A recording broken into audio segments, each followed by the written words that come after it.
Por favor, vayan tomando asientos. El evento va a comenzar.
Buenos días, señoras y señores accionistas.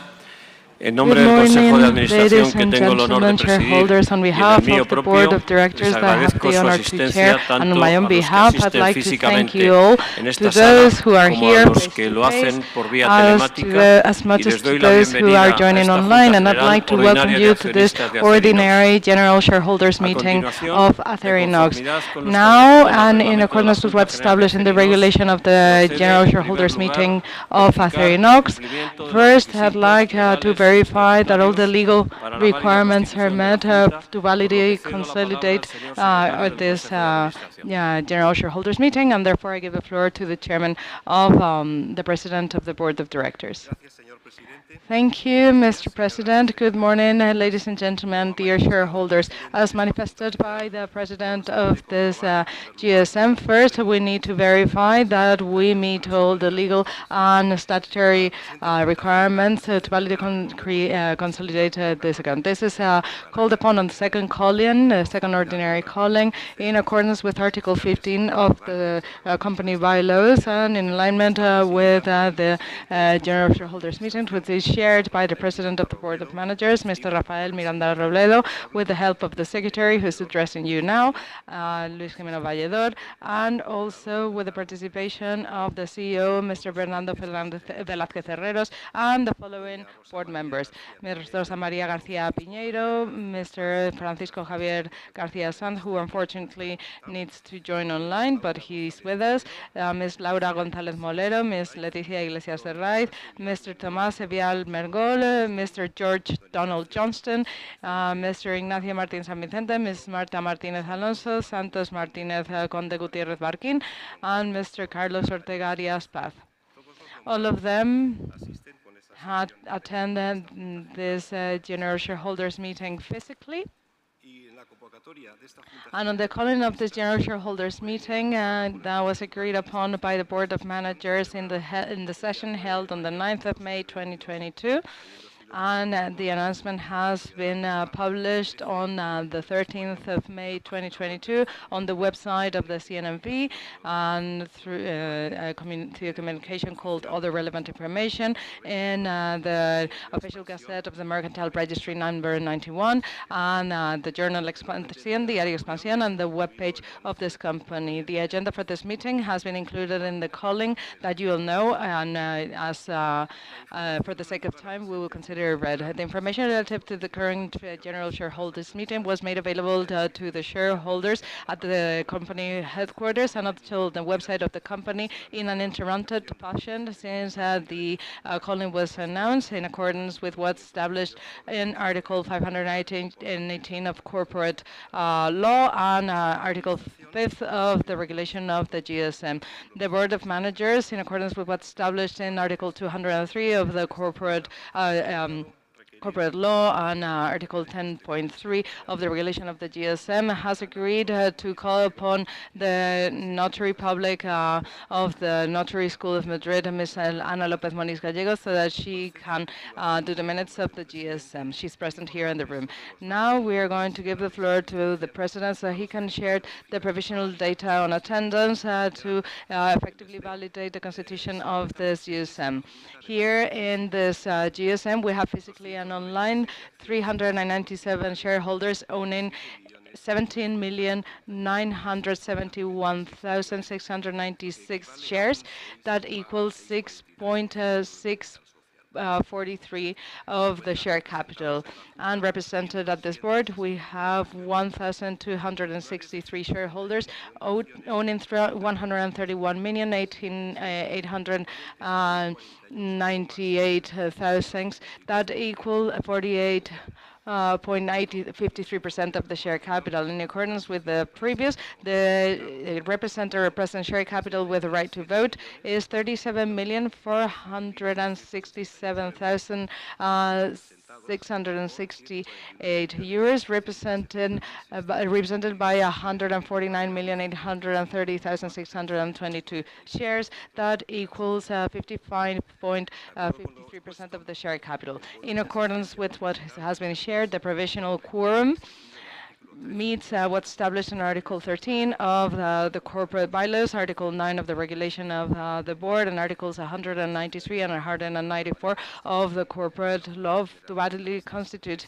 the GSM and the second calling. The final data on attendance to the GSM will be provided immediately before we start reading the agreements included in the agenda that will be subject to voting later on. In light of the fact that the data shared by the Secretary show that we have social share capital, sufficient share capital representation, I declare validly constituted this general shareholders meeting on the second column to deliberate and resolve on the points in the agenda that will be voted on.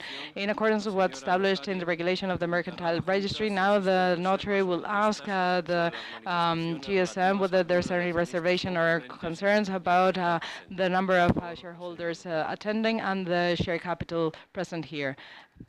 This notary, in accordance with what's established in Articles 101 of the regulation of the Mercantile Registry and Article 11.3 of the regulation for the GSM, I manifest that I've been called to attend this GSM and draft the minutes.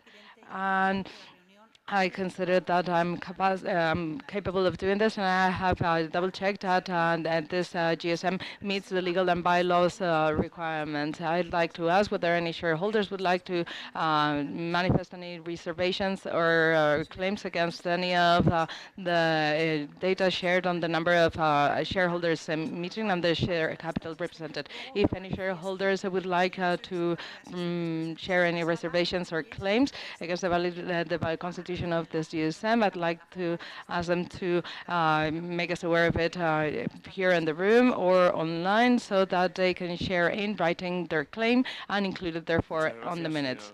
Thank you very much, Ms. Notary. Now I'd like to give the floor to the Secretary.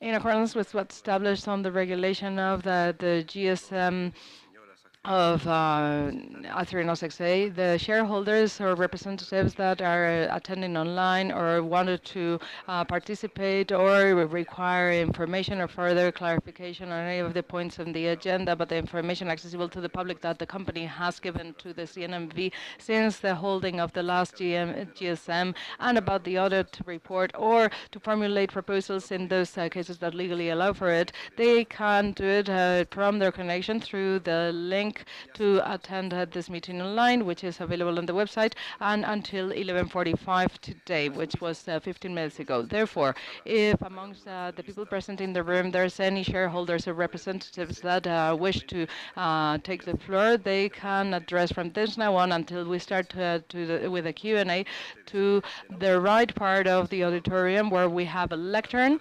and so that this can be included in the minutes, we would kindly ask you to identify yourself with a national identity document and the attendance card, so that we can provide access to the floor, and also manifesting the number of shares that they own or that they represent. Also, if any of the shareholders or representatives present in the room wish for their intervention to be literally included in the minutes of the GSM, they will have to hand it in writing when they request the floor, so that this can be double-checked when the intervention is made. I'd like to also share with you that we will give a reply to all the different interventions verbally during the GSM, if possible, or in writing in 7-year period following today, in compliance with what's established in Article 197.2 of the corporate law. And in addition, we'd like to remind you that given the agreement proposals formulated by the Board of Managers have already been available to you and published on the website of the company, those shareholders who have previously registered and connected through the online attendance platform and wish to issue the vote on any of the agreements relative to the points that are part of the agenda, they can continue to do so using the link to access the online attendance platform, which is available on the corporate website, so that after reading the summary of the agreement proposals, the President declares closed the voting period for the agreement proposals, as it's also stated in the announcement for this meeting. And likewise, those shareholders and representatives present in the room who wish to vote against or abstain from any of the proposals that are included in the agenda, they can communicate this from this point on to the notary or the supporting staff, identifying themselves and showing that they're shareholders or representatives, so that this can be included in the minutes. Señoras y señores accionistas. Ladies and gentlemen, shareholders, honorary president, friends, good morning again, and thank you very much for being here with us in this morning. As you very well know, because of what's established on the bylaws, this will be the last time that I have the great satisfaction of addressing you all as president of Atherinex in this general shareholders meeting of our company. Fortunately, the lack of restrictions allows me to do it in a face-to-face meeting after having had to organize our GSMs online in the last 2 years. It's, of course, due to focus the speech of this GSM on the year 2021, a year in which we hit historical records in terms of results for our company. But the events that we are living in the first 6 months of 2020 also deserve a reflection, so that we can set the backdrop for the complicated environment in which we're living currently. I'd like to make a reference to the aggression on Ukraine by Russia and the invasion of their territory and the beginning in February of a new war in Europe. When we began in the year 2022 being optimistic because we were overcoming the pandemic with expectations that there would be a powerful growth in global economy, this aggression has turned around all the whole geopolitical and geostrategic scenario at the global level. It has challenged the positive evolution of economies, and what's even worse, it's causing irreparable damage from the humanitarian standpoint. From the very outset at Atherinex, we have called out this aggression. We have showed our solidarity with the victims of this aggression, and we have taken all the necessary actions in our business so that we can be aligned with the sanctions imposed by the Western world to the aggressor country, and we have also made sure that we could host the innocent victims of this conflict. The reality is that once again we are immersed in a situation of uncertainty and volatility that impacts us all, but particularly Europe.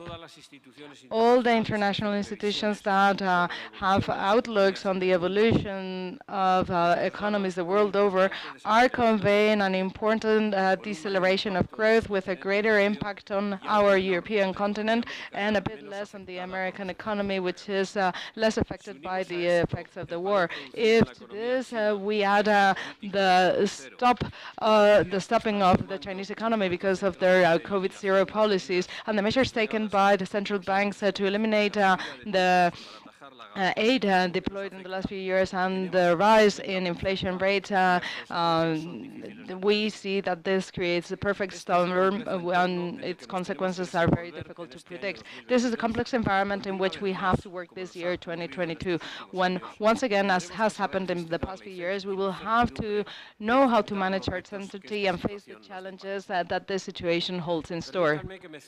Allow me to focus now on what the year 2021 has meant for Atherinex, and this will surely be dealt with in further detail in the intervention of the CEO. In 2021, we have had a fiscal year in which we've seen the best results in our history at all levels, the financial level, in terms of production and productivity, and this last one is a consequence of the technological transformation that we are implementing, also due to the improvement in management and our capacity to respond to the challenges that have emerged over the year.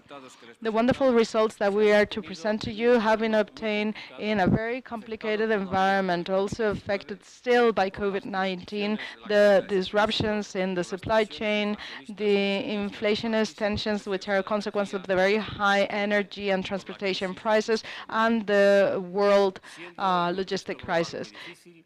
Against a very difficult global context, the positive effects produced by mass vaccination rendered greater trust on economy and a clear improvement in activity in the main markets in which we operate, fostering the demand for goods and services which had tremendously suffered during 2020.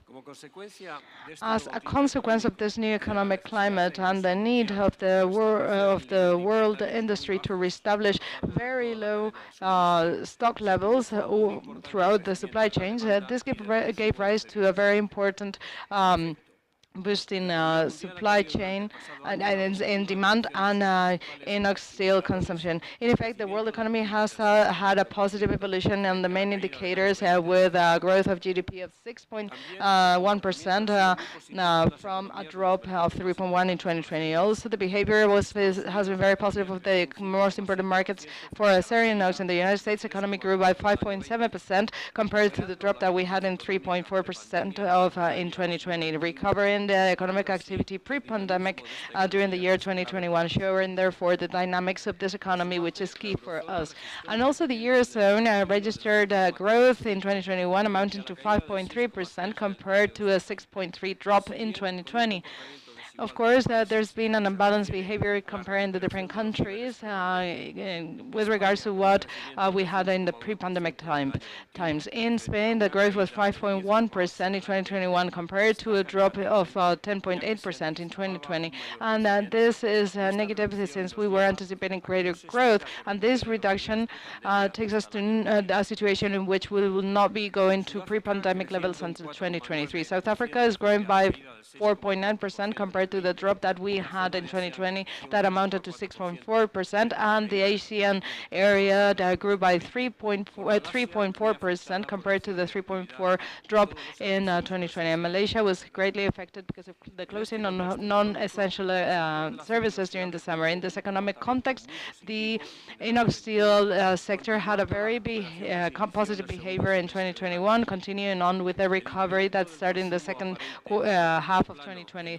The apparent consumption growth of flat products in Europe was 18%, reaching pre-COVID levels with a very strong price recovery going gradually to the base price system and alloy extras. In the United States, we have 50% of the sales of the group, and we are absolute leaders in the stainless steel market with a share of 35%. Apparent growth increased by 20% as a consequence of the powerful recovery of its economy. All the markets in the NAFTA zone went back to pre-COVID levels. We also had a positive impact on the Acerinox business coming from the correction of the surplus offered by China as a consequence of the suppression of export aid and the greater CO2 control. CO2 emission control demanded by the government that has resulted in a minimum increase in production steered towards meeting the needs of the internal market as a consequence of reducing the exports and generating a positive increase in prices in the region. In Malaysia, once the activities went back up, they recovered the market in line with the rest of the Southeast Asian market. The South African market recovered above 20%, increase in sales going back to pre-COVID levels in all sectors. I'd also like to talk especially about high-performance alloys. As the shareholders know, in 2020 we acquired the leader in this market segment, VDM Metal, that owns 7 factories, 5 in Germany and 2 in the United States. And its integration, it's exceeding our best expectations, meeting the calendar and the targets. In this segment of high-performance alloys, in which Acerinox is already an active and protagonist part, all the user markets recovered in the year 2021, with the only exception of the aerospace industry, marine applications, and the process industry. The recovery of the market is estimated to reach 5%, up to 312,000 tons, with a gradual evolution of prices. Against this positive recovery backdrop last year, but still complicated because it's affected by many variables that have negative effects, as I have mentioned, Acerinox has reached the best results in its history. The business figure was 6.7 billion euros, 44% above the previous year. The EBITDA generated was 989 million euros, 2.6 times above that of the previous year, and a historic record. And the net result reached the amount of 572 million euros. With regards to production, we also reached very relevant magnitudes. The 13 factories of Acerinox produced a total of 2,619,000 tons of stainless steels. Out of those, 78,000 tons were high-performance alloys. The results obtained will deserve recognition since this have taken place in a very significant cost increase environment. Operation expenses have increased by 42%, mainly because of the increase in production, the high energy prices, especially in Spain, and the transportation costs. Part of the cost increases have been offset because of the well-functioning of our excellence plan and the current excellence plans 360.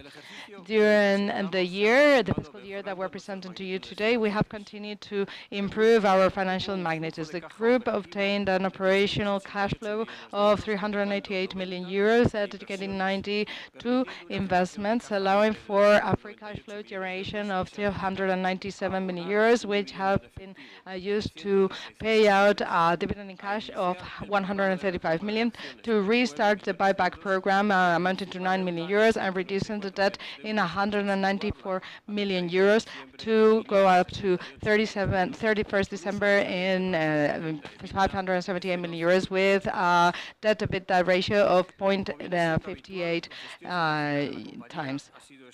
As traditionally, the management of the company has been excellent during 2021, improving the conditions of debt, reducing the long-term cost, and the renegotiation of the fixed rate, and the margin extending maturities. We've also been one of the first companies to have sustainable loans, and at the end of the year we had 465 million euros, and we linked the margin or the fixed rate to the evolution of sustainable indicators. We had an immediate liquidity at the end of the year amounting to 2 billion euros, thus reassuring us in times of turbulence.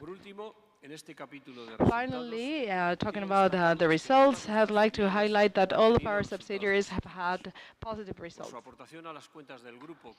Because of the contribution to the accounts of the group, as usual, we would like to highlight in the United States NAS, but we also need to highlight the positive results of Columbus in South Africa, Acerinox Europe, and Varo, in spite of the fact that this very last factory was the one that was mostly impacted by the lockdown decreed by the Malayan government during 2021. In the division of high-performance alloys, VDM has significantly improved the results of the year 2020, increasing its EBITDA by 22%, reaching the figure of 61 million euros, and making decisive progress towards the integration process and synergy creation. When we acquired this company, we were very clear about the fact that part of the future of the industry would require high-performance alloys, new uses, solutions, and applications that have a higher added value for a material which is as such essential, sustainable, versatile, and efficient. Today, we can state that the integration of VDM Metals into the Acerinox Group is being completed with a sound success, and that with their inclusion, we have changed the risk profile of our company.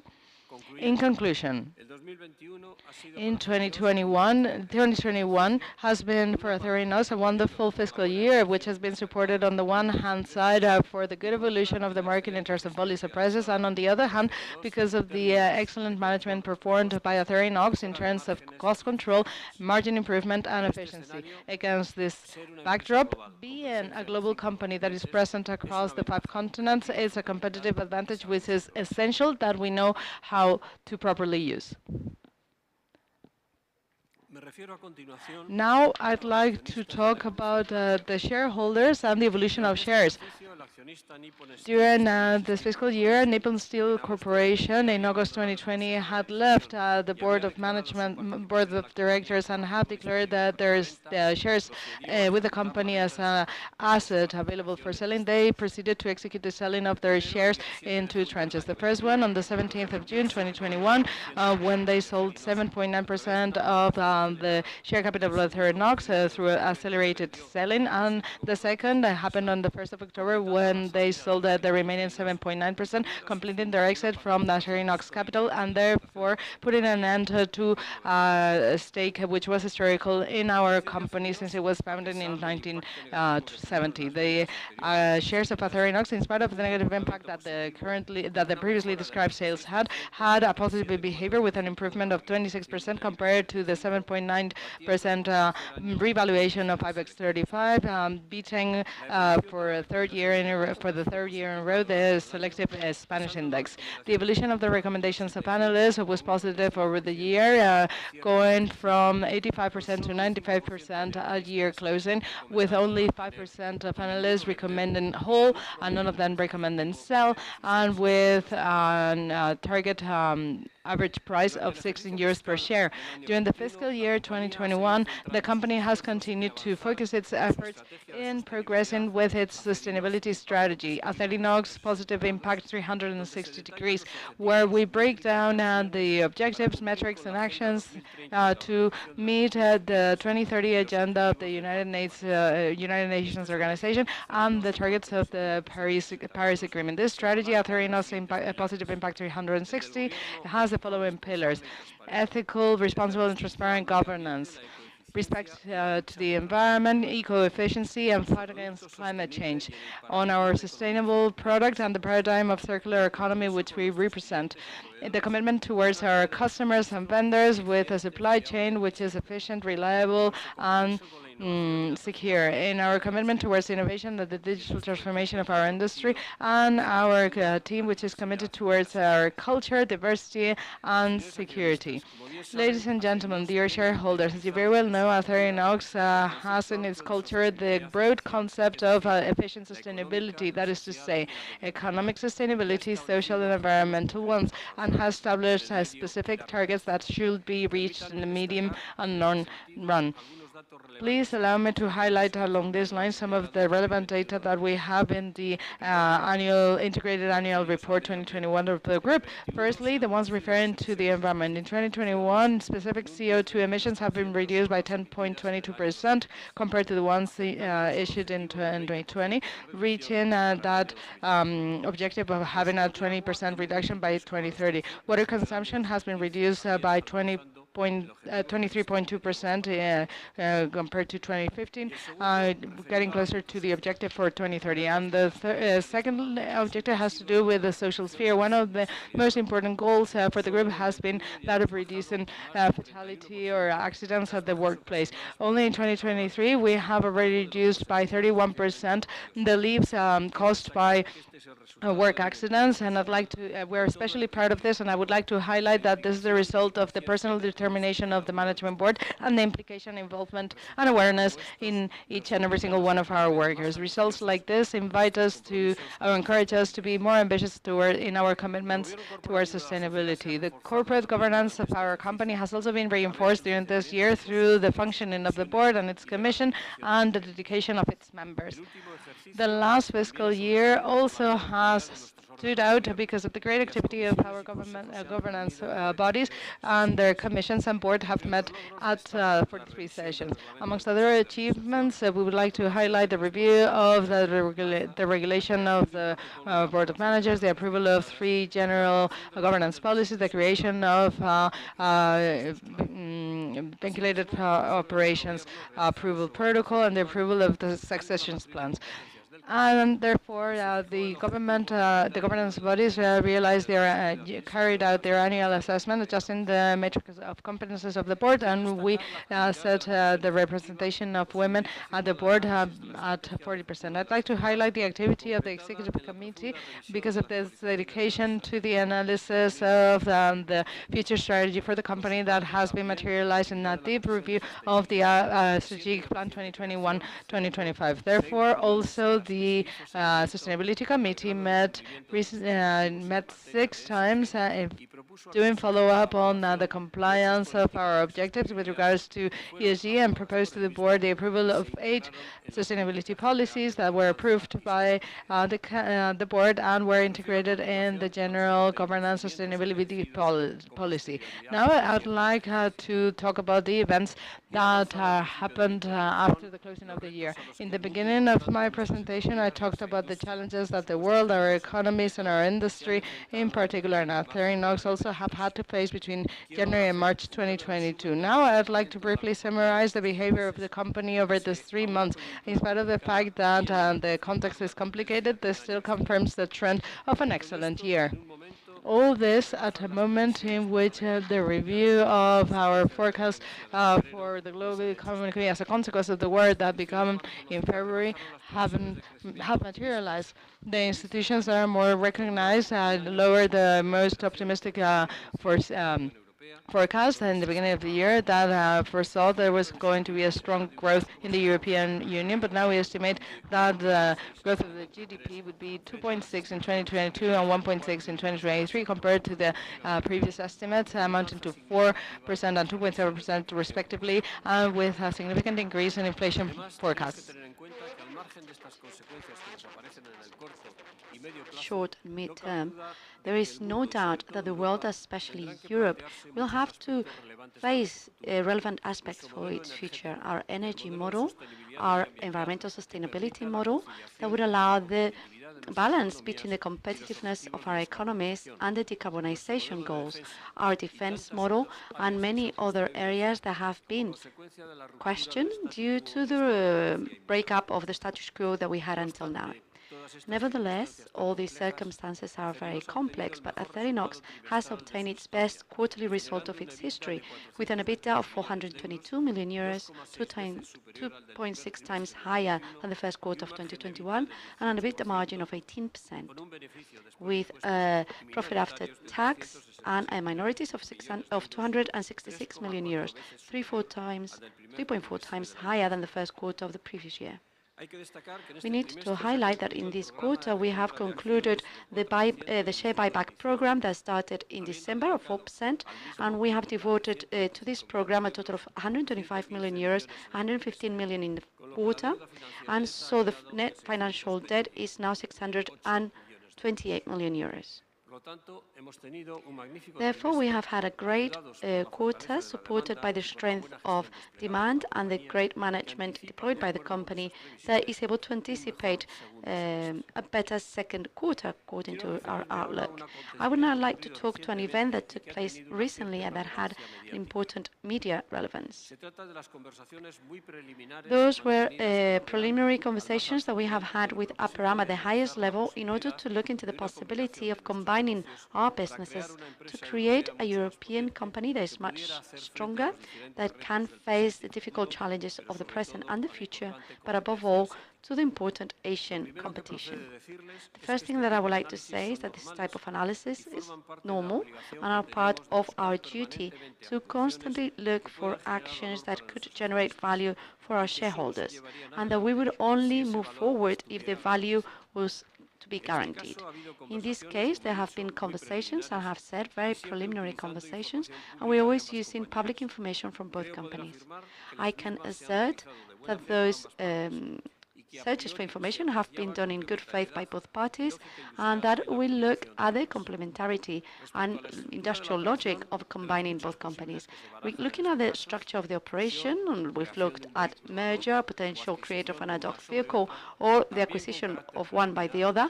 Also, as a preliminary, the other parties show their interest only in the case of Aperam purchasing Acerinox, and that they give us a non-binding price reference, so that if we consider it reasonable, we could move to a deeper analysis in order to be able to have a binding offer and in order to design a consent process for that potential operation. The non-binding reference price was not considered acceptable by us because it was below what we considered to be the intrinsic value of the company, and so we decided not to proceed with this in-depth analysis process. There were some leaks that forced us to act quickly and to rule out the operation in these conditions.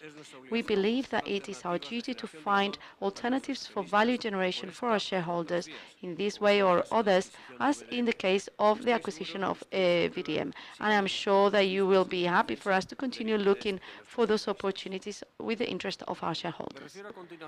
And now I would like to talk about the agreements that will subject to approval to the AGM. In terms of the agreements that we will present to you, I would like to highlight the following. First, the agreement on the payout of the dividend that we subject to your approval, payment of 0.50 euros per share, with a total of approximately 130 million euros. The approval of the reduction of the share capital in 2,705,426 euro, with amortization of 10,821,848 of our own shares, treasury stock is the share buyback program that I mentioned before. The re-election and ratification of Mr. Bernardo Velázquez Herreros as the executive board member, and Santos Martínez Condes Gutiérrez Barquín as proprietary director, and the ratification and appointment of Carlos Ortega Arias Paz as proprietary director. I would like to take the opportunity to thank Pablo Gómez for his work as proprietary director for our company since he joined the board in from April until May 2022, April 19 to May 22. As I was saying at the beginning of this letter, this AGM sees my second mandate as independent board member and chairman of the board of directors, and we cannot extend that mandate because of the age limit. These last 8 years, it's been a pleasure to be at the forefront of Acerinox as a chairman. We've had very interesting, complex, but really, truly passionate challenges. First, because of the period in April 2014 when I joined, there was still the end. It was the backlash of the financial crisis produced by the subprime mortgages in the US. When in 2017 we expected years of good economic cycle, at the end of 2019 we had the pandemic of COVID-19 and its terrible health and social consequences that led to an economic crisis never seen before. And in year 2022, in full recovery, war started in Europe with unpredictable consequences. Secondly, because Acerinox has been able to carry out a very active management in order to adapt to the context, managing the different difficulties that we face in each of the crises, reinventing ourselves when necessary, and we've made that by advancing and progressing at all times, and as such, I can assert that we've come out stronger. In these 8 years, the company has changed deeply. It has evolved positively. We now have a company that is more modern and agile, that has been able to introduce new products to the markets that seem already mature. We have created the alloy division, the high-performance alloy division, with the introduction of VDM. We have more cost-effective processes with the digital transformation. We have carried out new management systems for the planning and control of the company. We have new talent, and we have promoted the management of human resources and many other actions that we have carried out, and that all in all have prepared the company to advance and face any challenges in the future.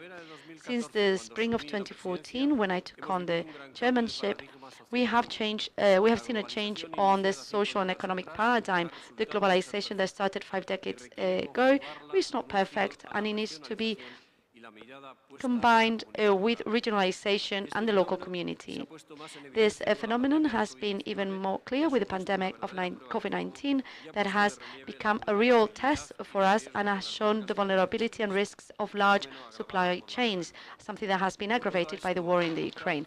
All this shows that we are configuring a new world economic scenario where the regional focus could help companies to have better performance and financial protection, and to materialize in a more effective manner the premises of the greatest protection of our workers, communities, and the environment. In this sense, the geographical distribution of the 13 production centers of Acerinox in 4 continents has allowed the company to reduce one-off risks linked to geopolicies and to continue operating with the best guarantees to continue complying with shareholders, employees, and the rest of our stakeholders. All of this and many other things mean that Acerinox has strengthened its position and continues to be considered today as one of the world leaders in the market of stainless steel.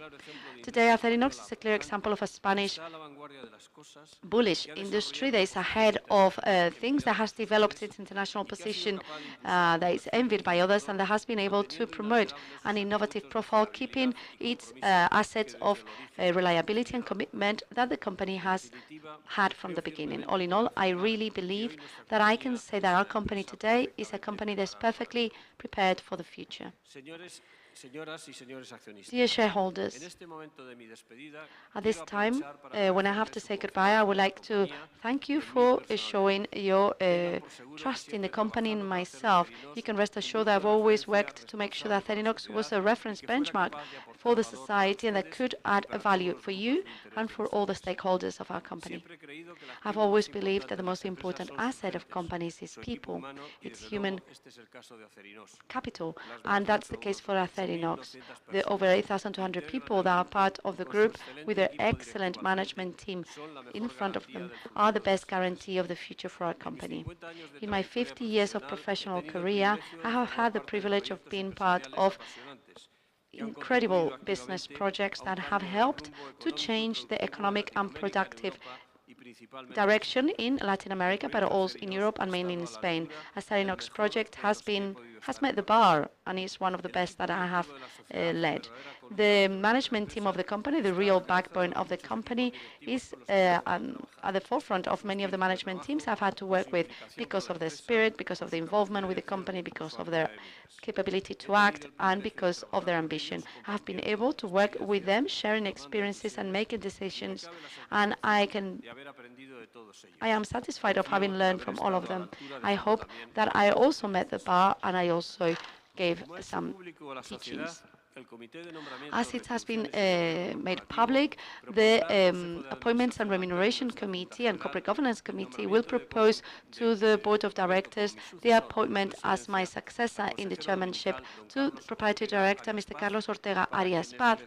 And I hope that he's well embraced and receives the support that I receive from all the shareholders and from all the areas of the society, and I wish him all the best in his duties. It is time to say goodbye, but I would just like to thank you all.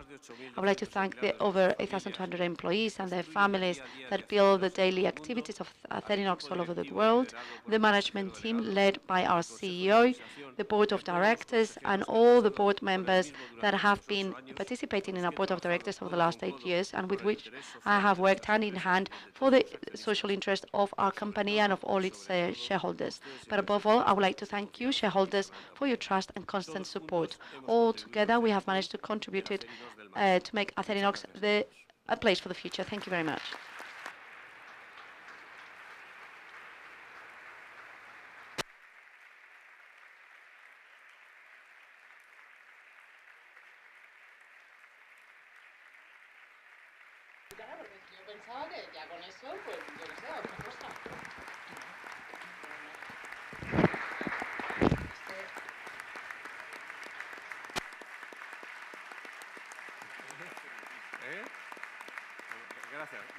Muchas gracias. Tiene la palabra el señor consejero delegado. Now I give the floor to the CEO. Thank you very much, Chairman, shareholders. Good morning to you all. Thank you once again for being with us in this AGM of Acerinox. In this occasion, in which we're here for the year 2021, once again we are face to face due to the better situation of COVID. I would also like to thank the trust that has been given to me by the management team so that I can present to you the great results that the company has had in 2021. And I would also like to explain the complex context of 2021. 2021 was an incredible year that improved quickly, and that has meant that we have managed to achieve the best economic results and the best productions of our history. In order to explain the change of situation and the acceleration of our markets, I have to go back to a year before when in this same room, but remotely, I address you all to explain how our expectations of growth for 2020 had been frustrated by the terrible pandemic of 2019. As we informed at the time, during 2018 and 2019, the consumption of stainless steel in Europe and the US had led to 2 years of decrease. In the Eurozone, it was reduced by 0.3% in 2018 and by 4% in 2019. And in turn, in the US, the apparent consumption had reduced by 2.2% in 2018 and a significant 9.3% in 2019.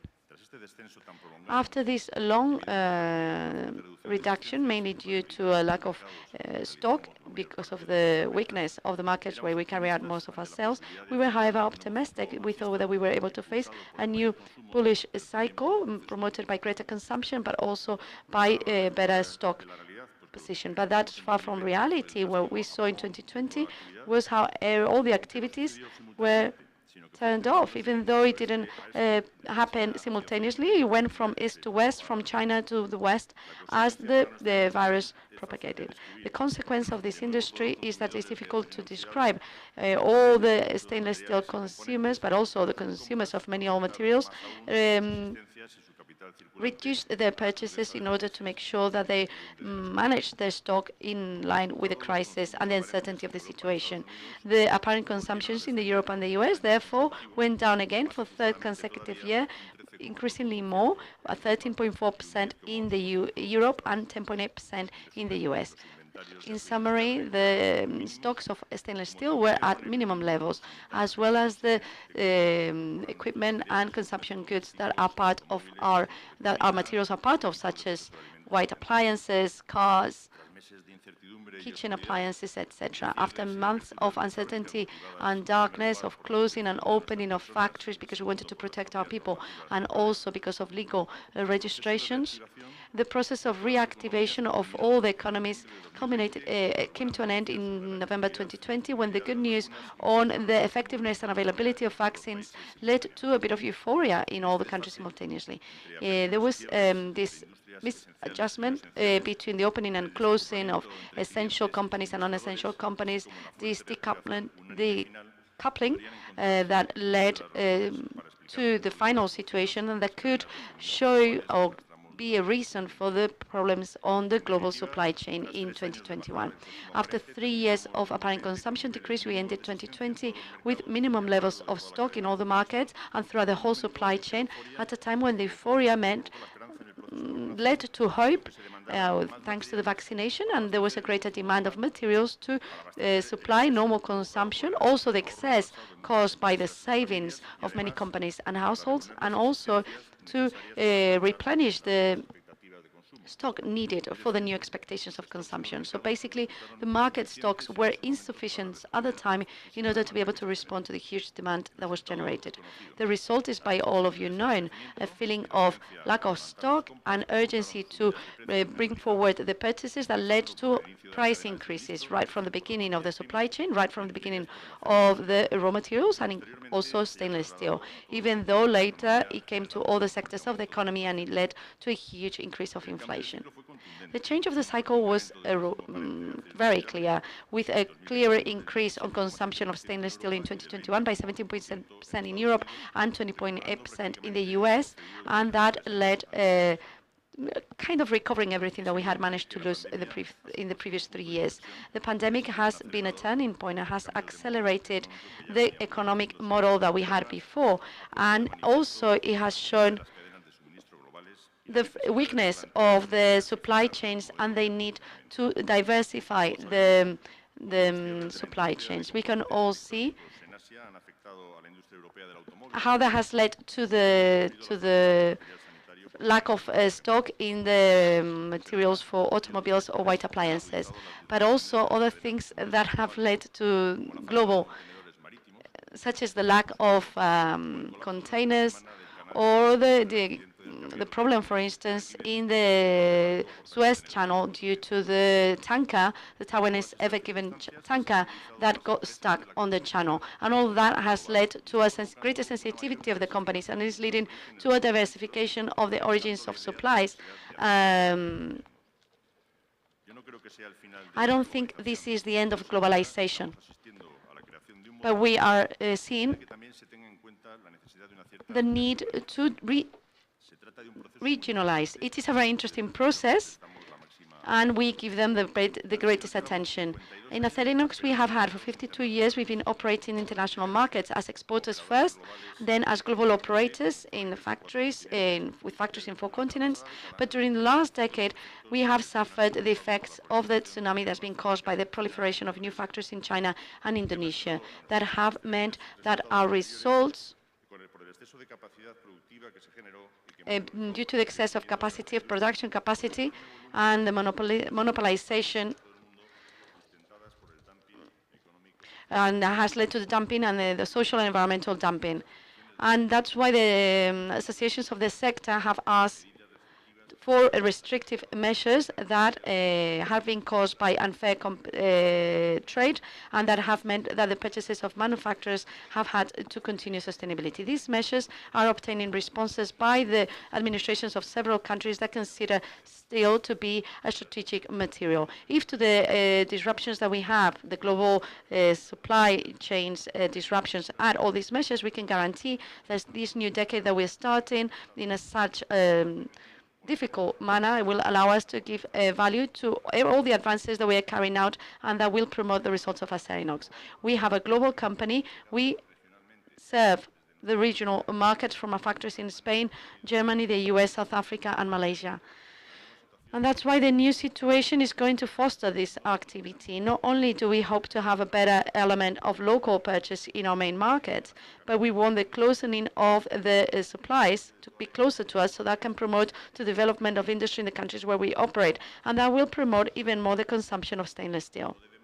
We must not lose sight of this opportunity in order to return the protagonism to the industry so that we can again have greater weight in the European and American economies, and above all, so that the industry can be developed, can develop or create more employment and of better quality.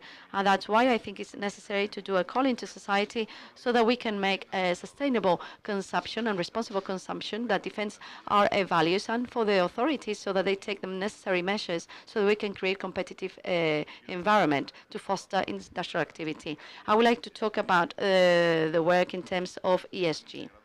That are in the DNA of Acerinox from its origin, because we produce a material that is long-lasting, that is constantly recyclable, and it doesn't lose its steel, mechanic, and resistance to corrosion characteristics. And because we do it efficiently by minimizing the use of natural resources, respecting the environment, and looking for our environment. Doing it with a recycled product.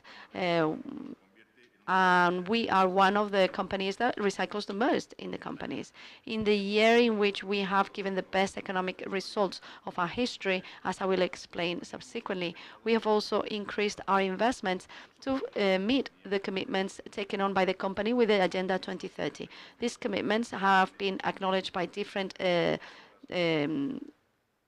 rating agencies and certifying bodies. Once again, I strengthen our strong commitment with the 10 principles of the World Pact of the United Nations, and we will continue to contribute directly and indirectly to the 17 ODS of the SDGs, of the 2030 Agenda of the United Nations. Acerinox in its year 21 has worked hardly on the SDGs, especially on SDG 3, SDG 6, SDG 9 of industry, innovation, infrastructures, SDG 11 of cities and sustainable communities, and SDG 12 of protection and responsible consumption. SDGs that guide us in the compliance of our objective of purpose to create the most efficient materials for the future, maximizing the benefits for the society and creating value for all the interested parties, our stakeholders, in a sustainable way. A purpose that unites the whole organization and myself. Greater efficiency in our processes means that we have lower costs, lower use of resources, but also it means that we have a lower impact in the environment that contributes to mitigate the effects of climate change. Therefore, sustainability and efficiency go hand in hand. Just to mention some examples, I would like to say that in the year 2021 that we are presenting today, Acerinox managed to reduce its CO2 emissions of Scope 1 by 3.38% and Scope 2 by 10.22% when compared to the previous year. That means that we will fulfill our commitment to reduce our direct and indirect emissions by 20% in 2030, based on the base of 2015. The data means that we can also be optimistic with our commitment to reduce by 20% water extraction, water use in 2030 versus the year 2015. In 2021, we were able to reduce water extraction by 12% compared to the previous year. With regard to the energy intensity, our goal is to reduce by 7.5% in 2030. Between January and December last year, the company was able to decrease by 1.5% that demand. So 3.5% accumulated since 2015. During the year, we have invested 14.5 million euros in R&D and I, focusing our activities on the evaluation of or the reassessment of waste, optimization of our processes, and improvement of the qualities of our products, so that we can have also looks into the use of hydrogen as fuel and the use of stainless steel in the hydrogen industry, where we are looking into different projects. In a social arena, we are acting from all the areas in order to improve the conditions of the people and their families in our organization. And we are the largest employer in some areas where we have our production centers. As well as the over 8,200 direct employments that we create, that we have in Acerinox, we also create between 6 and 8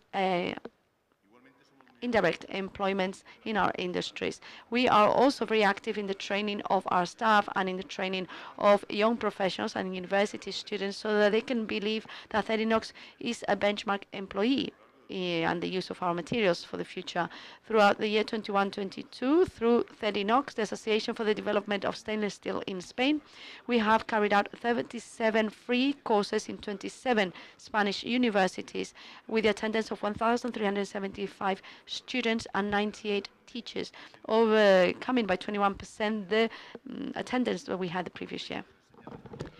In all of them, we teach the properties and characteristics of stainless steel, so that they know what they can offer, especially for those that will be the future engineers and architects of our country, so they get to know the advantages of these materials, because it can be used constantly, because it can be recycled also constantly, and because of its reuse, a reuse that we have managed to recover stainless steel by over 90% of the last 3 years. Also, in terms of internal or in-house training, in 2021, we have given 431,542 hours of training to 5,403 people. I would like to highlight the importance of technical training and environment training to our workers, who have employment, a job of quality, well remunerated, and that is and they have mainly permanent contracts in 97% of the cases. Also, we are looking at the commitment of security with our workers in order to reduce the accident rate in our company. As the chairman has said, in 2021, we have seen a reduction on our accident rate of 32%. It's very promising, even though we still have lots to do. Because of time, I cannot talk about all the advances in terms of governance that have already been explained in detail by our chairman. If we go back to the results, and as a consequence of the circumstances, the better conditions in all the markets and our management of those markets have led to a clear increase of our portfolio and of our orders. We've reduced our production costs and improved the margins of our products, and that could be seen in our P&L in 2021 and what we've seen of 2022.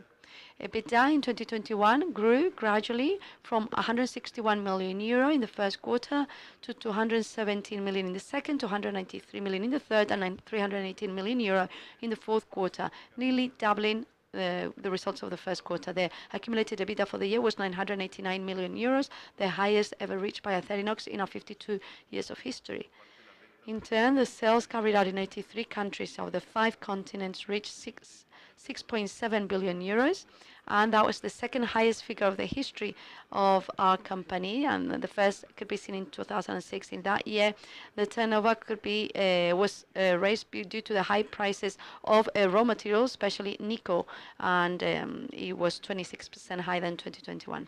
In 2021, the profit after tax of 572 million was also a new record, as well as the total production of our steel factories. That was 2.62 million tons. The good results allowed us to get operational cash flow of 388 million euros due to an increase of also raw materials, fuel, and spare parts. After doing payments for investments for a total of 90 million euros, the cash flow has been generated is 207 million. That allowed us to distribute to the shareholder a payment of 50 cents of euro per share, or a total of 135 million euros. At the same time, we started a share buyback program, to which we devoted 9 million euro in 2021, and that ended in 2022 with 4% of the total shares issued, for a total of 124 million euro that account for 10 1,821,848 shares, whose amortization will be subjected to a vote today. Net financial debt was reduced between January and December 2021 to 194 million euros, and so we closed the year with 578 million euros, or what is the same, 0.58 times EBITDA. In the integrated annual report of 2021, we can see the good financial situation and liquidity of our company, and this means that we can face with peace of mind the uncertainties of the market in the year 22.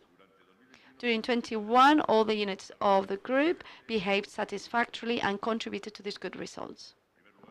First of all, North American Stainless developed masterly its role as a market leader and promoted our recovery. Over 50% of the stainless steel that was manufactured in North America came from our facilities in Kentucky. Acerinox Europe also had good behavior despite the prices of energy in Spain reaching unsustainable rates. Our industry was qualified as electro-intensive and gas-intensive also, and the cost produced by the hike on the prices in 21 meant that we had to pay 100 million more than in 2020, which were already expensive when compared to the countries in our environment where our competitors are. Also, Columbus Stainless in South Africa played a protagonist role, thanks to the good management of its cost, the versatility that it had reached, that allowed us to adapt our production and complete it with other types of steel, which is non-stainless, to maintain always a good level of occupation in the factory.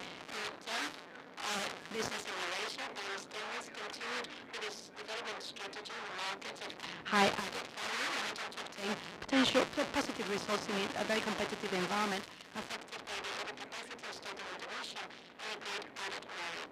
With automotive Malaysia, market will explore activity, but the company considered essential and it was a notable closure of the companies that meant they were able to continue activities for 12 months. I might highlight to the alloy division, the high performance alloy division, BDM, that it had a very good behavior after a weak start because of the stopping in the projects that use our materials. This situation started to improve in the second quarter. We ended up obtaining the results similar to the ones that we had in pre-coronavirus times when we decided to go for the acquisition of this company.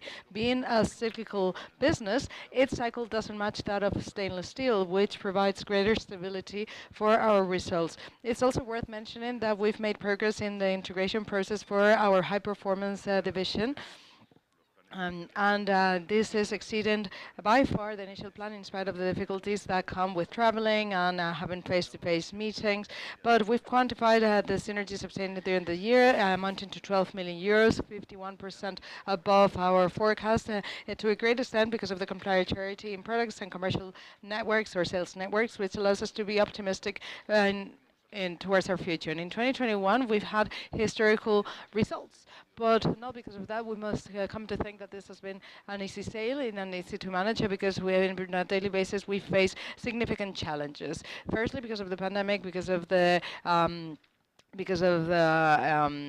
contagion and isolation that we suffered, because at our factories we work 24 hours and work needs to be performed on site without a possibility to work remotely, and the training, and we had to manage to handle shifts in a very complex manner. So we had to use the versatility of our workers to the extreme, showing their preparation to perform this difficult tasks on machines and production lines. We also had to close some of our sites because of the lockdowns, and what's even worse, our customers also had to close in spite of the fact that we had to keep the activity dependent in a great extent to what the countries, in what countries this was considered a sexual activity or not. Against this very difficult context, we had a production record. On the other hand, we also managed to deal with the supply chain interruptions so that we could operate almost normally, and nonetheless this had an impact on our customers and our productions. Under these circumstances, we had to change on a daily basis the programming for our factories, changing the measures and the type of stainless steel, so that we can support with our services those customers that remain operational or that had more urgent needs for materials, showing thus the flexibility and versatility of our sites. We also suffered natural disasters like the floods that we had in the north of Germany company. And our firefighter team in the factory of Athena not just prevented the sites from being severely affected, but also they collaborated with the local communities to prevent further damage. Also, we have developed our activity in Spain with high energy prices that are unprecedented, with stops caused by the auxiliary industry of metal in the province of Cádiz. And in spite of all the difficulties, we've made progress on our excellence plans 360 to improve our efficiency and productivity. As a whole, at the group, we reached 81% of the objectives set, equaling 73 million euros on a yearly basis, focused on planning and advanced analytics and process automation.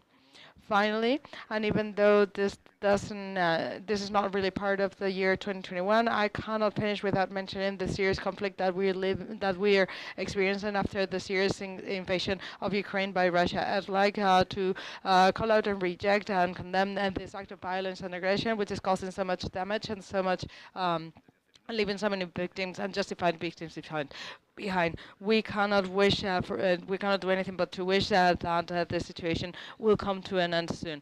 And in agreement with what's being done in the European Union, we have suspended ourselves to Russia, even though because of humanitarian reasons, we still have a small office that has not a commercial activity. Also, in the second quarter of 2022, the company will have finalized the reconfiguration of its supply chain for raw materials, allowing this to put an end to the dependency of Russian nickel, looking for alternative supplies with our responsible purchase program, and we are doing intense work to reorganize our logistics to contract from alternative sources of pure nickel from Norwegia, Canada, and South Africa, even though we must remember that 70% of our total nickel needs come from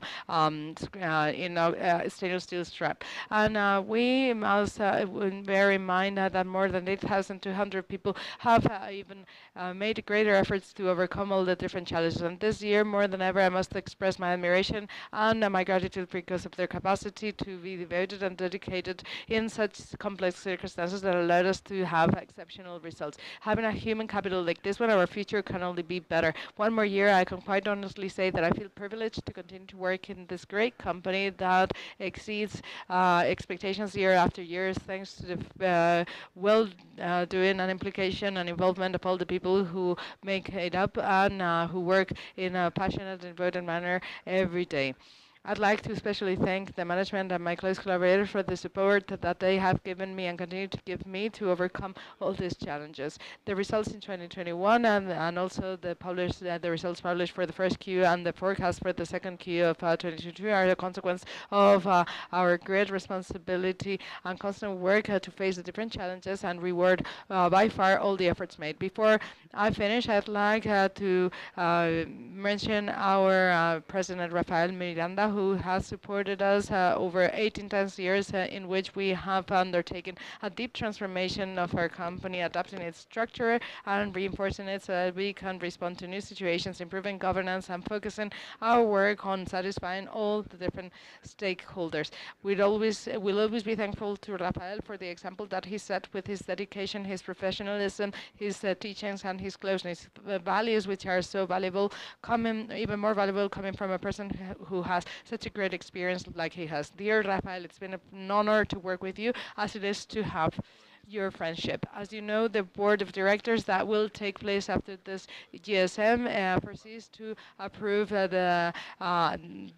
Carlos Arias Paz, current proprietary director, as new president of the board. I wish him all success, and from here we would like to express our support and collaboration, and we remain at his full disposal to continue to work as soon as possible to make our company even greater.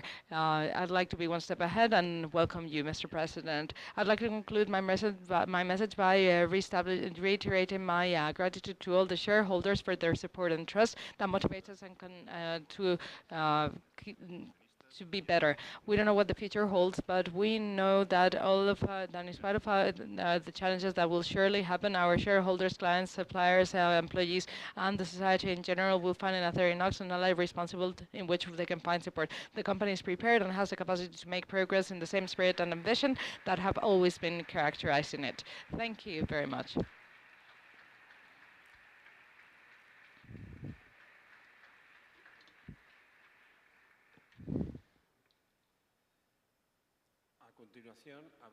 Now we're going to open the Q&A, the turn of interventions for the shareholders, and now I'd like to give the floor to the Secretary for this purpose. Thank you, Mr. President. I would like to ask the company services whether we have received any requests to take the floor, either online or here physically. Yes, there will be interventions. If that is the case, any of them have been formulated in writing? One of them has. If you don't mind, could you please hand it to us in case we can nuance our answer or in case data are asked for? And with the permission of the President, we'll give the floor to those that have requested to speak here in the room. First, we'll give the floor to José Antonio del Barrio Comenerezo, representing Pedro del Barrio Bernabé SL, owning 1,000 shares.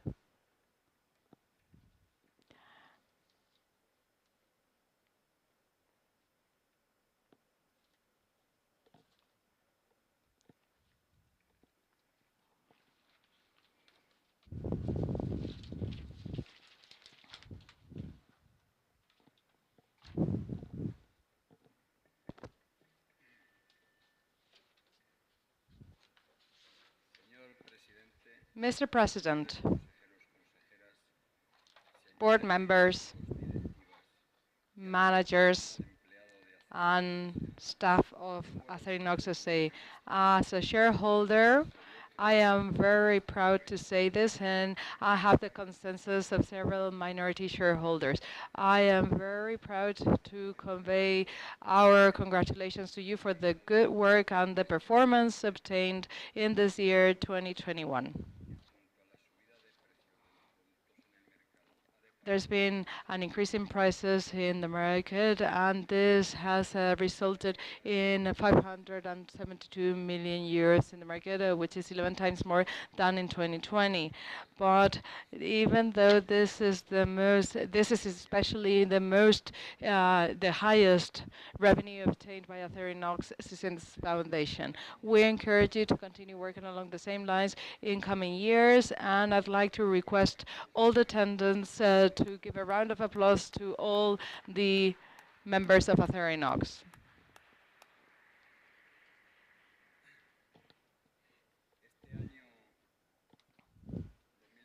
In this year 2022, according to the results published for the first quarter, as you have presented, we are called to think that we are skyrocketing. But unfortunately, I don't really believe that, Mr. Rafael Miranda. For years, I have been asking the same question, and you never answer it. What's happening to Acerinox's shares? When we get to 12.5 euros, automatically there is a decrease in the stock market.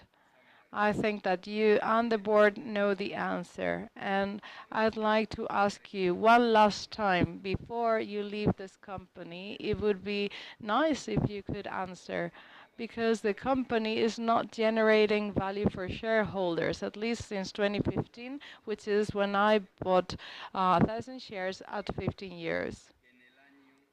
Let me say that in the year 2016, around this time of the year, we were at 10.33. In the year 2017, we were at 12.51. In the year 2018, we were listed at 11.8. In the year 2019, we were listed at 9.25. And in 2020, the price was 7.33. In 2021, it was 9.96. Now the price is 10.40, and the trend is a downward trend. I am suffering a decrease in value of 30% in my investment. With the current share value, I am telling you that we will be subject to a takeover bid, want it or not. Aperam will offer 20 or 25%. analysts will consider this adequate, and we will all just settle for it. It's illogical. It's illogical to see the revenue that we have had this year and the previous year in comparison with the share capital. The only one that's happy here is Alba Corporation that created a company and got money, because I'm not making money with the 0.50 dividend that Acerinox is paying out. So I do see that there's been great profit.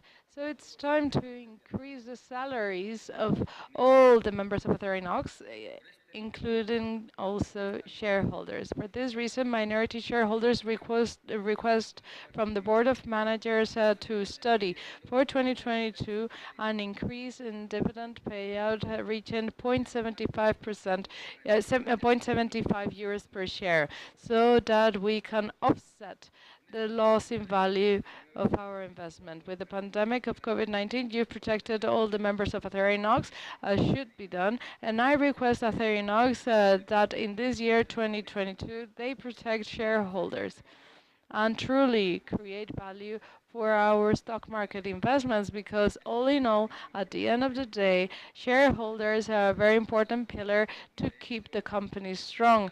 And indeed, some are leaving. Nippon Steel left, and I guess they don't see this very clearly, right? Finally, I'd like to wish for Mr. Rafael Miranda to have a golden and relaxed retirement, to Mr. Bernardo Miranda and the future President Carlos Ortega. I'd like to request to them that they there to do something in 2023 that no one has dared to do until now, to offer a cocktail to all the attendants of this GSM when it finishes. Thank you very much.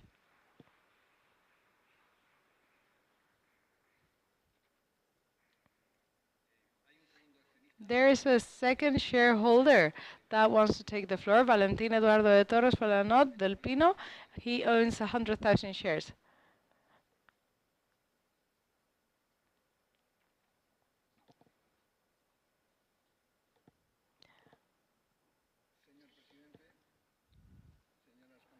Mr. President, board members, managers, employees of Acerinox, shareholders, I had some doubts as to whether I should take the floor, given that I've only been a shareholder of this company for 2 months. But it's a company that has really caught my eye because of the good management performed in the last few years. Mr. President, I regret that we won't have the chance to meet better, to get to know each other better, because I'm a shareholder that stays with its investments for a very long time. A couple of days ago, I took the floor in another GSM, and at that company, I've been a shareholder for 20 years. Here, it's only been 2 months, but I think the company managed the situation well. The company actually spared no efforts to call out the aggression that's taken place. I think it's right to take a position. It's not correct to be neutral. So I congratulate you for the empathy that you have shown. And I think you need to be imaginative too. And I'm concerned about the fact that the R&D and the budget for R&D and I is not sufficient. This is a company that's well grounded, but there is very important areas in which it works, in the marine and navy and aerospace industries, and the special alloy sector could have a bright future if it re-steers and combines with other materials. And in order to compete in a globalized world like the one that we live in, it's very important to find synergies with other companies, and also to come up with combinations of materials, with different materials that may not come from iron. other types of materials that could perhaps provide solutions for this thrilling avenue that we are opening to the future in the area of aerospace. In the next 5 to 10 years, there will be a revolution in the aerospace industry. There will be a new bases set up on the moon, and we need to research. We need to invest in low gravity processes, in zero gravity circumstances. And by the way, I'd like to congratulate you for the high level of material recovery and the use of those recovered materials. But we will have a lot of problems with all that space slab, or the space junk that is out there in the space. So I encourage you to be more active, to invest more in R&D and to treat well your shareholders so that we don't have to hear complaints like the previous ones. I'd like to place my bets on this company, and I hope that we have the chance to get to know each other better. Thank you very much.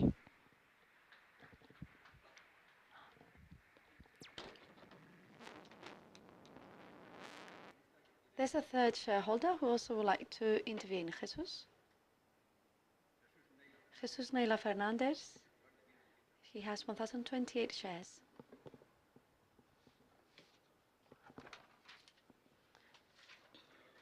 Good morning.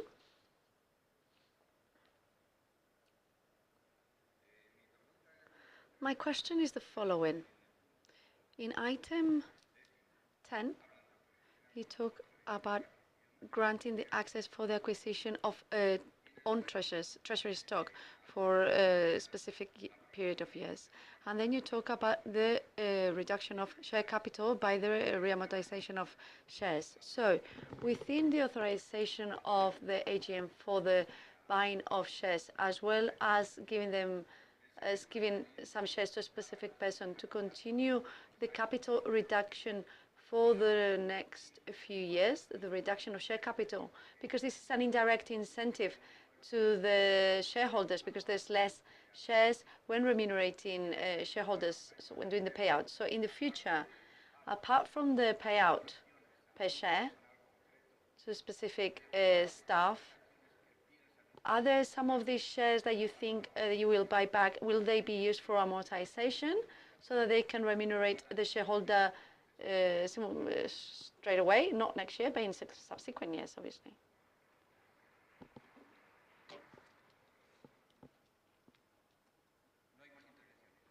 There are no further interventions, comments.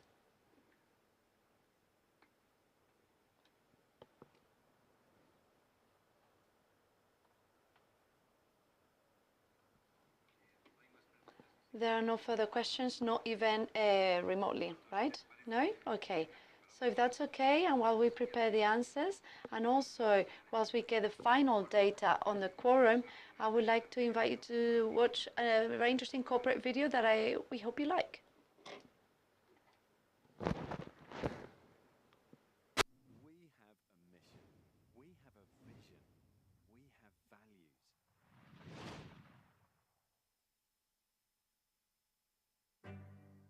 Acerinox creates value sustainably by manufacturing materials of the highest quality and excellence, standing out as leaders in sustainability. In essence, at Acerinox, we make the world a better place thanks to our products. And that is our mission, to create the most appropriate high-performance materials for each application, thus contributing to the progress and quality of life of a sustainable society.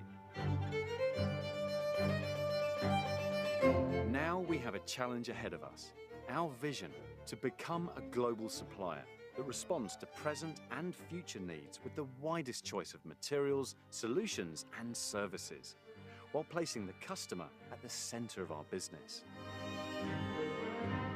At the same time, to distinguish ourselves as part of the transition towards a new circular economy through the efficient production of stainless steels and high-performance alloys that respect the environment. We will achieve this together, with the values that have always driven us and with the competitive strength of a great company like ours. We will achieve this by prioritizing safety, promoting sustainability as an employer of choice, with integrity and commitment, looking to the long term and through excellence, innovation and quality. We have a purpose, a goal, and a fantastic future ahead of us to share with our stakeholders. Are you ready?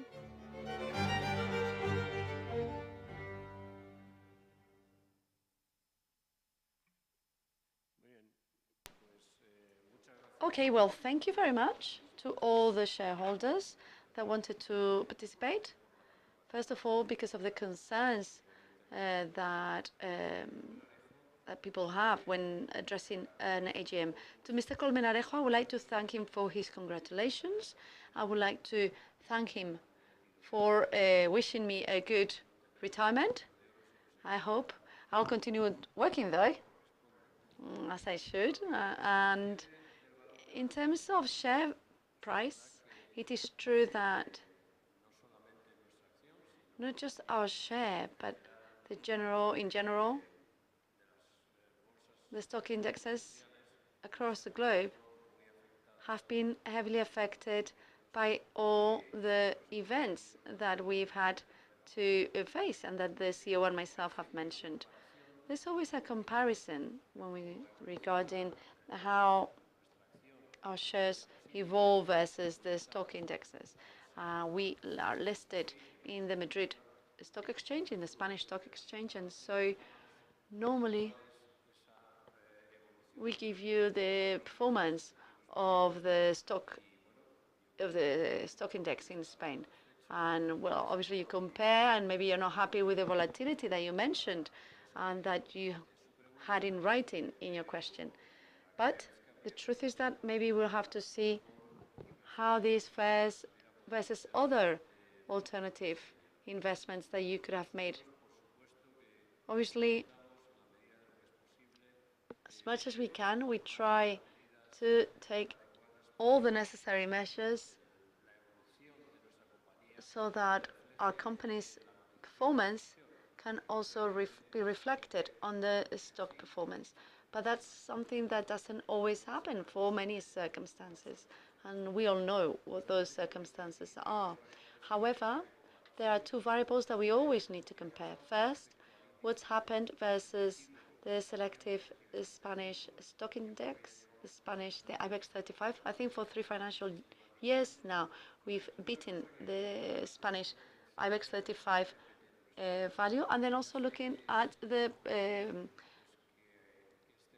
revaluation price of our share. Obviously, I know that this is like having an uncle in Latin America, where if you don't go, it doesn't really affect you. But the truth is that all brokers, all the analysts that follow us, what they're telling us right now is that our share has an upside up to 16 euros per share. I am sorry that Mr. Colmenarejo had those capital losses, but those capital losses, I must say, are the ones that all shareholders have had if they've been with us for a long time, and depending the price they paid for the shares. Our key shareholder, which is Alva, has been with us for 20 years in the company, and it's here for the good times and the bad times. We will continue to make an effort. Obviously, if there is enough cash and it's reasonable, I'm sure the subsequent boards, I won't be here, but I'm sure they will take whatever measure needed to remunerate the shareholder, and if necessary, they may increase the dividend if there are no alternative projects of greater profitability that are of interest for the shareholder. Well, we will continue with share buybacks if it makes sense to do so. With regard to the question and comment by Mr. Valentin. Thank you very much for your congratulations and for your support to the company. I would like to say that Acerinox is highly active in all the areas of R&D and I. It's active in product.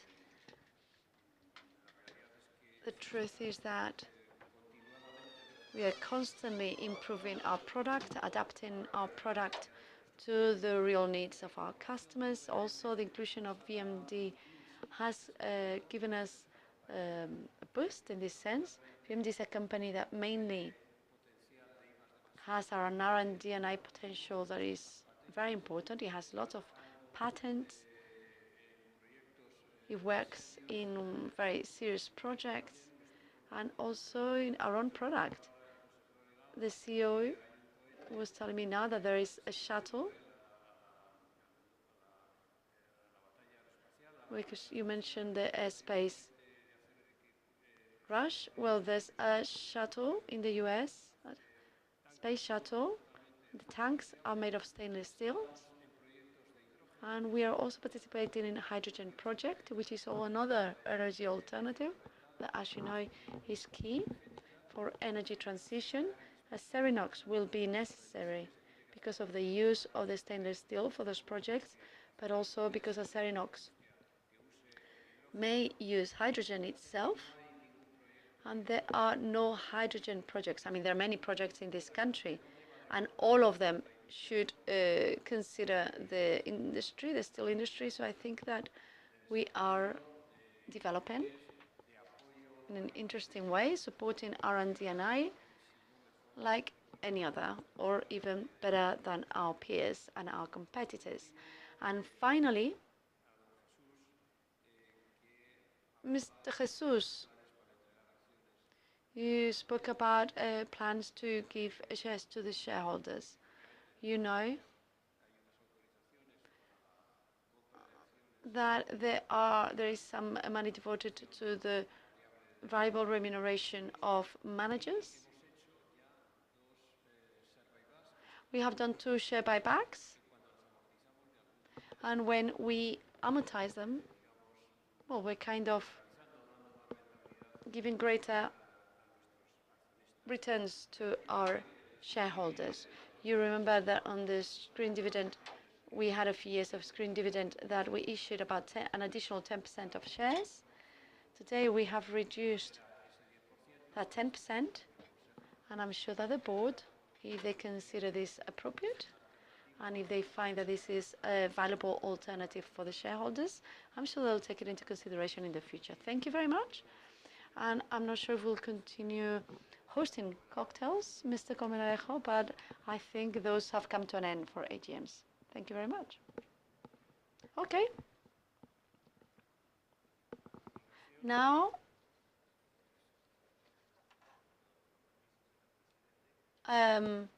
if we have no further questions, they tell us there are no further questions, so we can now read the results, the final results in terms of quorum that are very similar to what we had before. They're very similar. So we had present 446 shareholders, owners, well, equivalent to 6.932 of the share capital. We have represented in the AGM 1,441 shareholders that account for 49.006% of the share capital.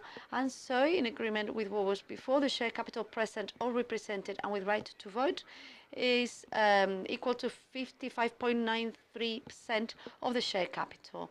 And so what we said before is valid in terms of quorum and allows us to approve anything that has been that will be subject to vote.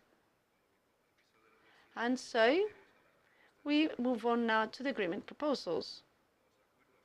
Okay, the agreements that are subject to the shareholders are the ones that have been proposed by the AGM regarding the different items on the agenda. The announcement or the call of the AGM was published in agreement with the legislation in the media that we mentioned before, expansion format on the website of the CNMV and ours. And given that it's by all of you known, if you have no objection, we consider it read. We also would like to mention that we haven't received by any shareholders either compliments to the call or proposals for alternative agreements. So what we are subjecting to vote is exactly what was approved by the Board of Directors. We'd also like to let you know that the counting of the votes of the agreements proposed by the Board of Directors will be done by a method of deduction. So we will consider all of the shares and start deducting, and then we'll see the ones that have been voted against and the ones that have abstained. But the one also that have voted in favor, but during the meeting they decided to leave the room and change their vote. Also, we would like to show that we've taken into consideration potential conflicts of interests for some of the items of the agenda, and that means that some board members will not vote. Given that the agreements for the proposed agreements are known by all of you and in agreement with what is stated in Article 11.5 of the regulation of the AGM of Acerinex, I'm not going to read fully, well, I won't have to read them and you won't have to listen to it, and therefore I will do a summarized reading of the main elements. So let's start with the first, with the different items of the agenda. The first one, item on the agenda that has been subjected to vote is the review and approval where appropriate of the financial statements and the balance sheet of Acerinox, the consolidated group, and individually for the year ended 31st of December 2021. The second item is the review and approval of the consolidated statement of non-financial information for 2021. Item 3 is the approval of the proposed distribution of profit of Acerinox SA for the year ended and same 2021, and that is said that the result is 308,558,304 euros 89 cents, and with the following distribution to dividends of 135,273,096 euro, and for voluntary reserves 173,285,209 euro. The fourth item of the agenda is the approval of the management of the Board of Directors during the year 2021. The fifth item on the agenda is the approval of the distribution of a dividend amounting to 50 cents per share to be paid on the 5th of July of 2022. So next month. Item 6 on the agenda is a bit more complex because it has several sections, and I'm going to try and summarize them. It has to do with the approval of the changes to the Articles of Association of the company. In section 1, there is an amendment to the domicile. The second item or amendment is Article 14 regarding attendance at meetings and representation. The third section is also the constitution of the presiding commission, discussions and regime for adopting resolutions, an amendment of Article 15. The fourth section is a bit special because the quorum that we need for its approval is a quorum that has been established by the corporate law of 2/3, and it's the one that will be approved by the new regulation of Article 17 bis regarding remote attendance.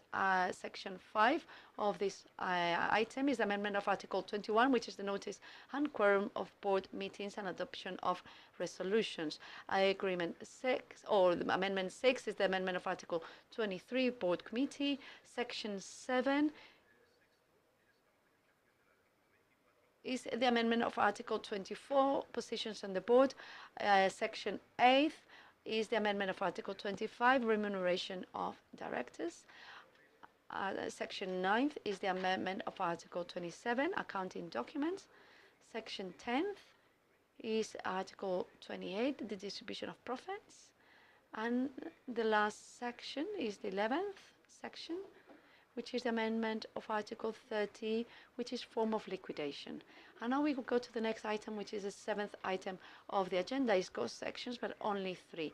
And it has to do with the renovation or re-election of the board members. The first section is we subject the re-election of or to reappoint Mr. Bernardo Velázquez Herreros as Executive Director. The second section is to reappoint Santos Martínez Conde Gutiérrez Barquín as a Proprietary Director, representing Financiera Alba S.A.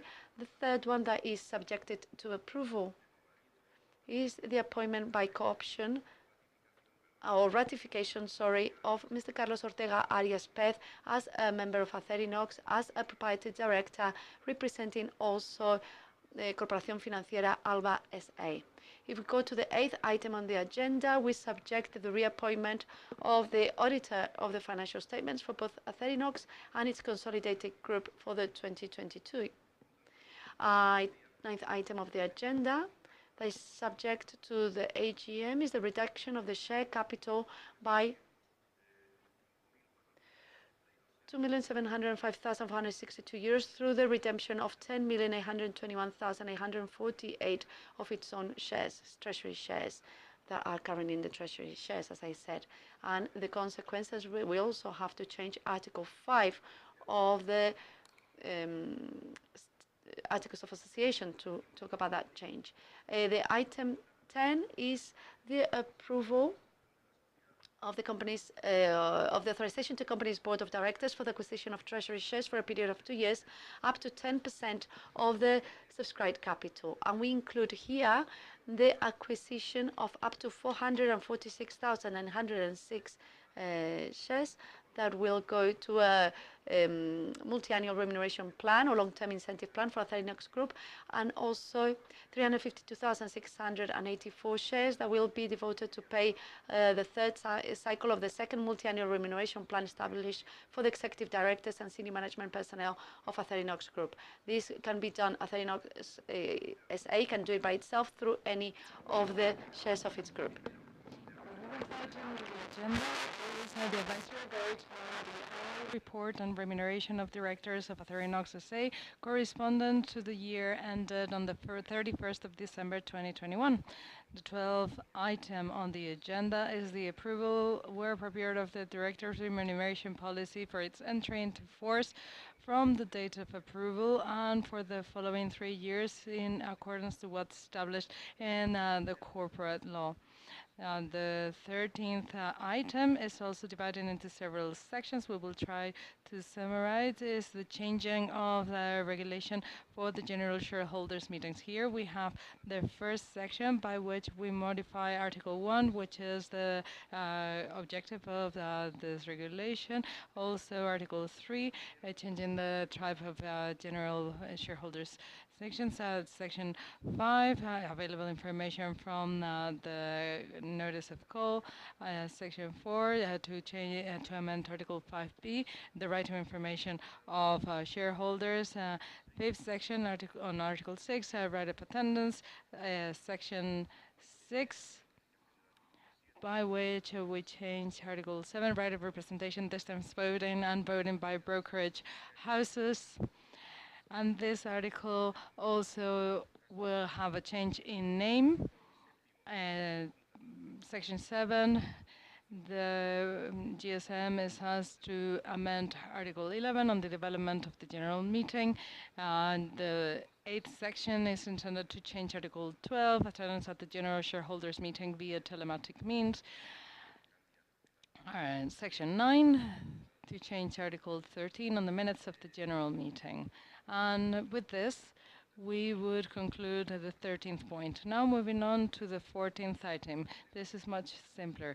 We subject to the GSM the delegation of powers on the board of directors to adopt and formalize the agreements adopted on the GSM and to make those agreements public. Under point 15th on the agenda, the President reports on the most important advance made by the corporate governance of the company in accordance with the information in the annual report of the company corresponding to the year 2021. Because I've shared a lot of information in my presentation, I'd like to summarize the report. The governance bodies have had to increase their activities compared to previous years because of the growing demands of corporate life.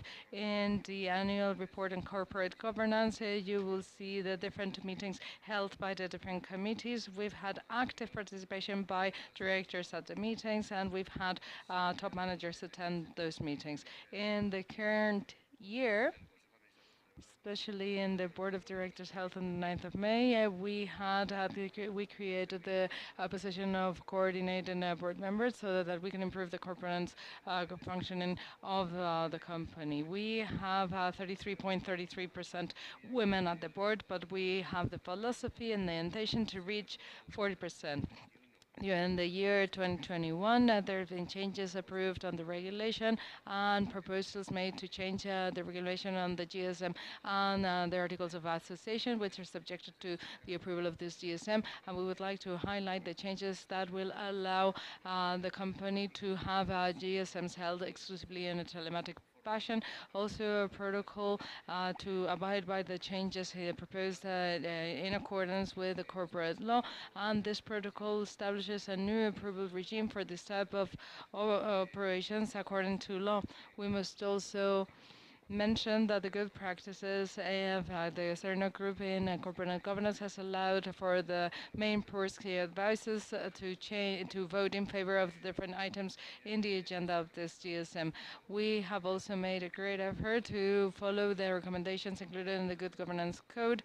And as for the recommendation number 5 of the Good Governance Code that establishes the board of directors shall not elevate to the GSM a proportion of delegation of powers to issue shares or values convertibles with exclusion of the right of subscription preference rights of positions. The company hasn't followed that recommendation because there was an authorization in place to issue stocks for an amount 20% above that of the capital with preferential rights, and this authorization will become mature in due time and will not be renewed.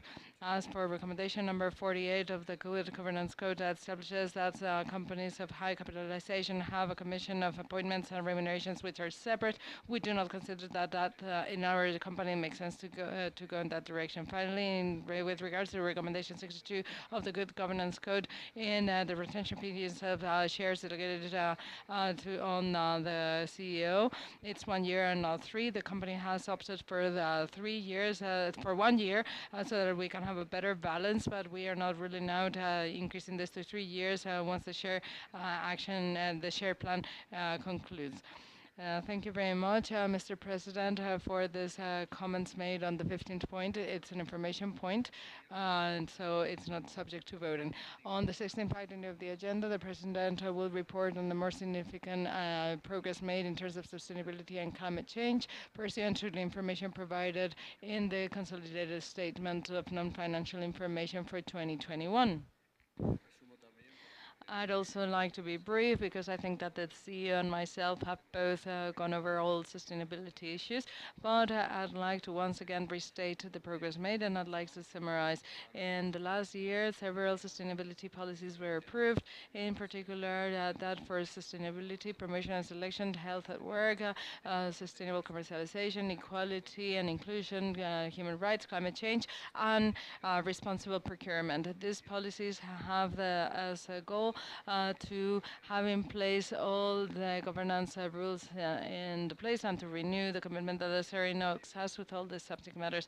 Way before many Spanish companies, Acerinox has conditioned receive and a part of the bonus at the top management level to meeting ESG parameters. And if you've looked at the retribution policy in detail, which is going to be voted, you will see that the CEO's bonus will depend, of course, on the company's profits and also the accident rate at the group, CO2 emissions, efficient energy consumption, and progress made in terms of in inclusion. Other initiatives that we would like to highlight is the subscription of new green loans that we already explained and that amount to 465 million. Last year, we boosted renewable energy procurement through PPAs, and our intention is to continue to increase this. And at Acerinox, as I mentioned in my reply to one of the shareholders, we are present in many hydrogen projects aspects, in particularly in this distribution of this gas, which is something that accompanies our materials. And finally, we have importantly reinforced the sustainability units at the corporate and local level, allocating several resources and competences, starting with the creation of the Council Commission that we have made a reference to at many points. On point 16, thank you, Mr. President. The 16th point on the agenda is also an information point, therefore it won't be voted. Under the 17th item on the agenda, we inform on the General Shareholders meeting in accordance with Article 528 of the Capital Companies Act, and regarding the amendment to the regulation of the Board of Directors made in December 2021. Now the President will talk about the most significant changes.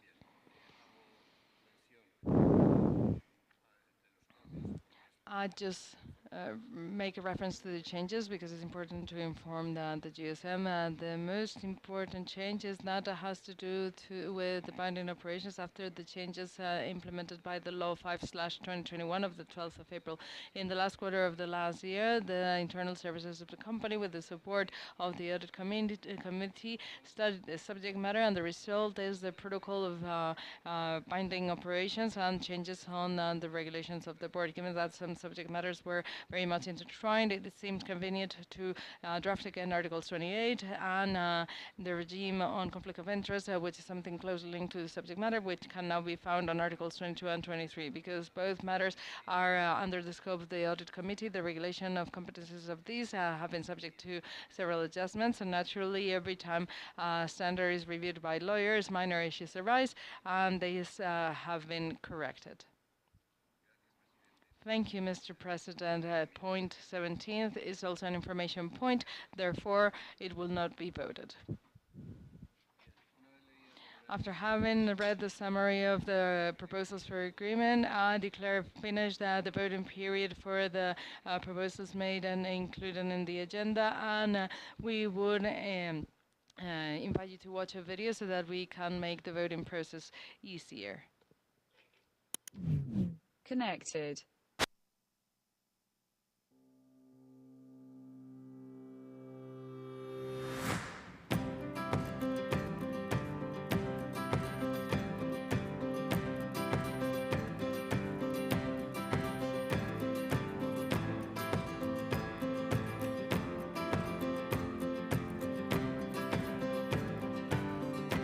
Avanzamos muy rápido hacia el futuro. En un mercado tremendamente competitivo, como es el del acero inoxidable, estar a la vanguardia de la tecnología no es una opción.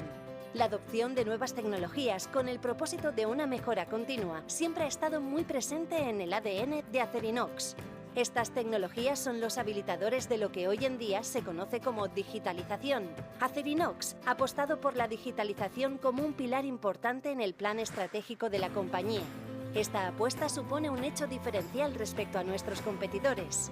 Invertir en estos habilitadores generará mayor valor añadido a nuestros clientes y a nuestra compañía. La digitalización está transformando la gestión de la empresa, mejorando la productividad y la competitividad. Nuestra fábrica del futuro es un espacio conectado que integra entornos reales y virtuales. Esta combinación permite facilitar las condiciones laborales en nuestras instalaciones, creando un ambiente de trabajo más seguro en el que las personas participan de forma activa en todos los procesos. La puesta en valor de los millones de datos que se generan en nuestros procesos productivos por medio de la digitalización y la nueva sensorización facilita el acceso a la información en todo momento y lugar, reduce los tiempos de respuesta, incrementa las capacidades y potencia el análisis y productividad de nuestros trabajadores, que generan un mayor valor a nuestros procesos. La integración de las personas con las nuevas tecnologías y procesos para ofrecer las soluciones que el mercado demanda es uno de nuestros mayores retos. Esto supone un cambio importante de mentalidad y un esfuerzo de liderazgo en toda la organización. Simular y monitorizar nuestros procesos permite optimizar el uso de materias primas y reducir el gasto energético, dando lugar a productos más sostenibles. El objetivo es integrarnos con nuestro entorno de la forma más respetuosa y con el mínimo impacto en el medio ambiente. Los sistemas de gestión energética basados en el Internet de las Cosas, la nube y el Big Data hacen posible la monitorización de los consumos y ahorros energéticos, facilitando una rápida capacidad de reacción ante incidencias, evaluando cientos de variables a alta velocidad y asegurando soluciones eficaces. La combinación de los sistemas de gestión energética con los de producción optimiza el consumo de recursos, disminuye los residuos y aumenta la eficiencia energética, todo ello minimizando las emisiones de CO2. La digitalización es una revolución que sitúa al cliente en el centro del negocio y que va mucho más allá de la fabricación, abarcando además la compra de materias primas, el diseño del producto, la logística y las relaciones con el cliente. La utilización de canales de comunicación bidireccionales más potentes nos permiten llegar al cliente haciéndole partícipe de nuestros procesos, la calidad y el seguimiento logístico de su producto. De esta manera, nuestra producción se flexibiliza, dando un mayor servicio que marca la diferencia con nuestros competidores. Esta diferenciación solo será posible si somos capaces de entender las necesidades individuales de nuestros clientes, proporcionando el producto demandado más exigente. Las soluciones de analítica avanzada e inteligencia artificial, como el Machine Learning y el Deep Learning, permiten predecir tendencias, detectando desviaciones en nuestros procesos estándar a partir de diversas fuentes. Aplicando técnicas predictivas a los datos de proceso, producto y de funcionamiento de las máquinas, somos capaces de anticiparnos a los defectos de calidad y a los fallos en los equipos, mejorando la calidad, fiabilidad y la productividad de nuestras líneas de producción. El análisis de los datos online evita y corrige errores en origen, minimizando el impacto de las desviaciones. Nuestro know-how es transferido a los sistemas de aprendizaje automático, haciendo nuestros procesos más y más robustos. Las soluciones de Analytics aplicadas a la información que nos proporcionan nuestros procesos, junto con el IoT y su acceso en tiempo real, permite modelar la cadena de valor de nuestro proceso productivo desde la compra de materia prima hasta la entrega del producto terminado a nuestros clientes. Conocer los posibles escenarios facilita la regulación, la planificación de nuestros procesos y la programación de nuestra producción, de forma que podemos adaptarnos a las variaciones en cada momento, al permitirnos tomar decisiones basadas en criterios objetivos con rapidez y precisión, disminuimos nuestros tiempos de respuesta y costes de producción.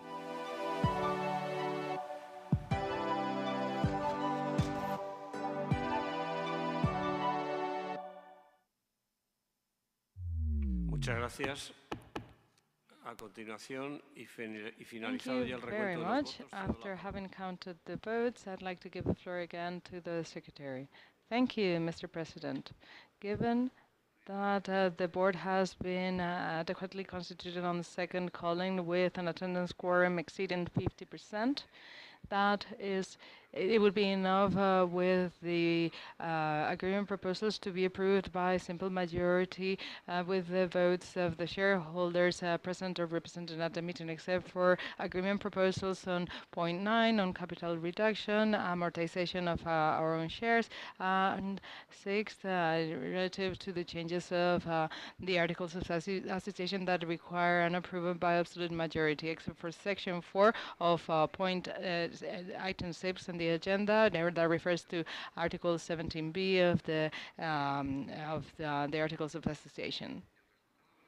The result of the votes have been the following, and we are just going to share the votes in favor, bearing in mind that in 5 days we will release extensive information on the votes against, abstentions, etc., which will be accessible on the company website. With your permission, Mr. President, on item 1 on the agenda, we have received votes in favor that represent 93% of votes issued. Is it approved? Approved. On item 2 of the agenda, we have received votes in favor amounting 93.23% of votes issued. Is it approved? Approved. Point third of the agenda has received votes in favor, representing 93.27% of votes issued. Is approved? Approved. Item 4 on the agenda has received votes in favor, representing 92.06% of votes issued. Is it approved? Approved. Point 5 on the agenda has received votes in favor, representing 93.27% of votes issued. Is it approved? Approved. Now we're going to talk about the different sections of item 6. The section 1 in the agenda has received votes in favor amounting to 93.26% of votes issued. Is it approved? Approved. Section 2 has received votes in favor representing 93.26% of votes issued. Is it approved? Approved. Section 3 has received votes in favor representing 93.26% of votes issued. Is it approved? Approved. Item 4th, section 4th on the agenda has received votes in favor representing 91.66% of votes issued. Is it approved? Approved. Section 5 has received votes in favor representing 93.26% of votes issued. Is it approved? Approved.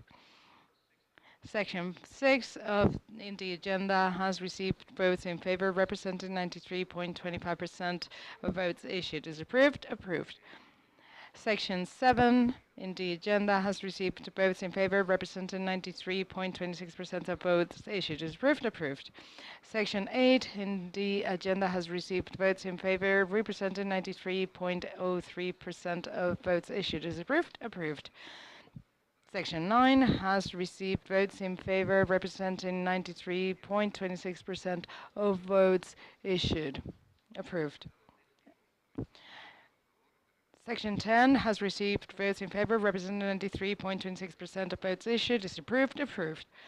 And the last section, which is section 11 on item 6, has received votes in favor representing 93.26% of votes issued. We can now move on to item 7. Section 1 in the agenda has received votes in favor representing 92.55% of votes issued. Is approved? Approved. Section 2 has received votes in favor representing 91.57% of votes issued. Is approved? Approved. Section 3 of item 7 has received votes in favor representing 91.99% of votes issued. It's approved? Approved. Now moving on to point 8, or item 8 in the agenda, it has received votes in favor representing 84.88% of votes issued. Is approved? Approved. Point 9 has received votes in favor representing 93.23% votes issued. Is it approved? Approved. Item 10 has received votes in favor representing 84.71% of votes issued. Is it approved? Approved. Item 11 has received votes in favor representing 82.69% of votes issued. Is approved? Approved. Item 12 has received votes in favor amounting to 82.75% of votes issued. Is approved? Approved. We are now moving on to point 13. It's a point with several subsections. So the first section has received votes in favor representing 93.26% of votes issued. Is it approved? Approved. Section 2 has received votes in favor representing 93.26% of votes issued. Is it approved? Approved. Section 3 has received votes in favor representing 93.26% of votes issued. Is it approved? Approved. Section 4 has received votes in favor representing also 93.26% of votes issued. Is it approved? Approved. Section 5 has received votes in favor representing 93.26% of votes issued. Is it approved? Approved. Section 6 has received votes in favor representing 93.16% of votes issued. Is it approved? Approved. Section 7 has received votes in favor representing 93.26% of votes issued. Is it approved? Approved. Section 8 has received votes in favor representing 92.16% of votes issued. Is it approved? Approved. Section 9 on the agenda has received votes in favor representing 93.17% of votes issued. Is it approved? Approved. And now we move on to item 14th, the last of those that require voting. It has received votes in favor representing 93.26% of votes issued. Is it approved? Approved.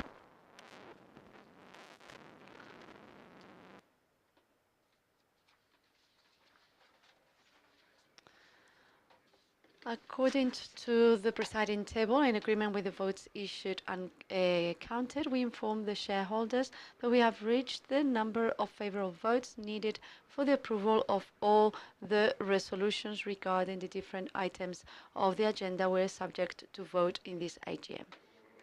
In agreement with the data that appears on the presiding table, I consider that all the resolutions have been voted in favor as per the terms presented by the Secretary.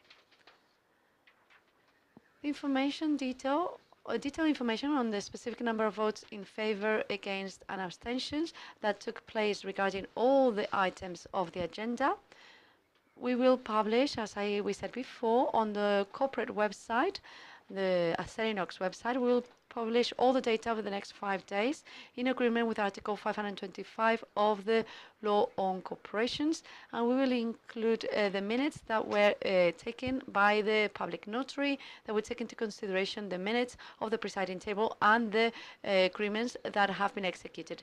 Dear shareholders, on behalf of the Board of Directors and on my behalf, I would like once again to thank you for your attendance here in this room or remotely, and your commitment with the company, and I formally declared the session has ended. Thank you very much.